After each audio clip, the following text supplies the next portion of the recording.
Hey yo, what is up guys, this is your boy Toy here, and this will be a video on floor 80 of the Tower Challenge. Now, this took me so much time and effort to get this completed, so I'll give a bit of a run back for you guys and what to actually get. Now let's start off with a team composition. Alright, let's start off with the tanks. Now the tanks need to do one thing, and that is surviving. There's a very nifty way to do so. One of them would be getting attack reduction. Now, two of the characters that actually have that very easy would be Phillip and Loman. And Loman has a very nifty quirk onto T5 Dark, which allows your whole team to get more magical defense. This is actually what got me to survive this whole route as easy as I did. Now, as for Mora being there, she's there for the healing reduction. Now, if you are on a very low budget, Mora would actually be the way to go.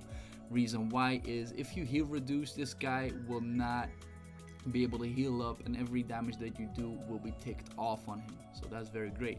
As for damaging dealers, well, anything range is working. Now, go with the extra cheap stuff. Crow onto maximum gear will, like, you wouldn't even need to see this video at this point. Celine would probably need some investment, but anything range would do. Now for warriors, there's an absolute way to do this, but this needs the dodging perk, because if you do not dodge, guess what? You die very easily.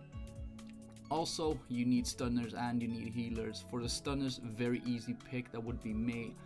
That would be Kaula. Now Sonya is a stunner on her own, but let's get into that a little bit later. As for healers, for what I've seen so far and what I've tried so far, Shay onto 5-star is definitely a possibility, as well as Yuno. Now Yuno is a very special case.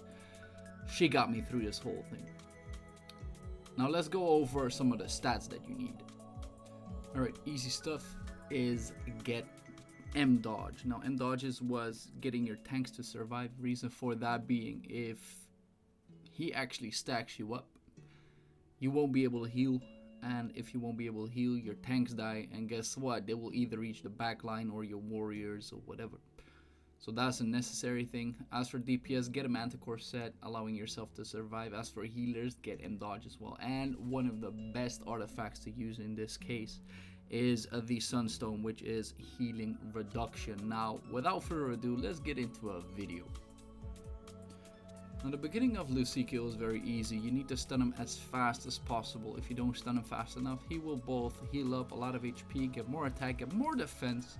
So if you can stun him very fast, that would be very good. Now I'm going with a team that does not stun a whole lot, but I still am able to make it because Yuno is an amazing healer. And once you do stun him, that is the point where you start doing damage. This is also the point where Crow starts one-shotting him. And this is where the M dodge comes into play. Now warriors have a 200 M dodge built into their perks, so that is a necessity whenever you're doing a boss like this.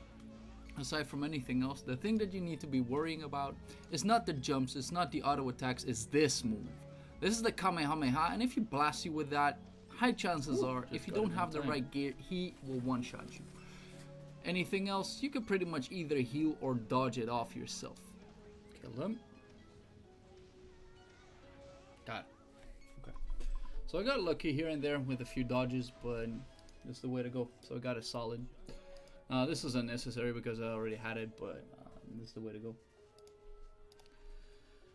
As for gear, now there is a very, I would say, unique way to go about this. And what it seems to save me is this, the Vengeful Curse. When hit by an enemy, blah blah blah.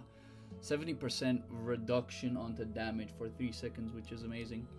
As well as increases crit chance. Some other people actually use their reduced defense penetration, so you survive a little bit more, but in all fairness, it doesn't seem like it's surviving me more. Go with AoE heal. So what you could do as well is get, instead of this, get that, but only if you have maximum crit rate. Now this obviously does a lot of damage. Chase. This is the main perk that allows him to survive, mainly for one reason. Lucicio will do stacks. Stacks do healing reduction and everything that comes with it. If Chase gets hit, problem. Also, you need increased stun on S3, which is a great way to start up. Then we have Phillip. Phillip is actually on a very nasty build. He is onto attack speed, like a lot of it, and everything is supposed to be stunning whenever possible. So this is a very nifty buff.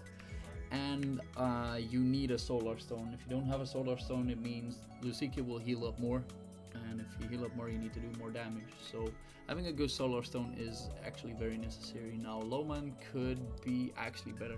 Like if you have T95, you would actually go for this, the Kree Curse, but I actually like the 25% extra damage onto P damage. Now the artifact is debatable. You could actually go for something like this, the Infernal Whip. It overall does more damage, but in this case I'd rather have more magical defense so Loman actually survives. So that is about it for the gear.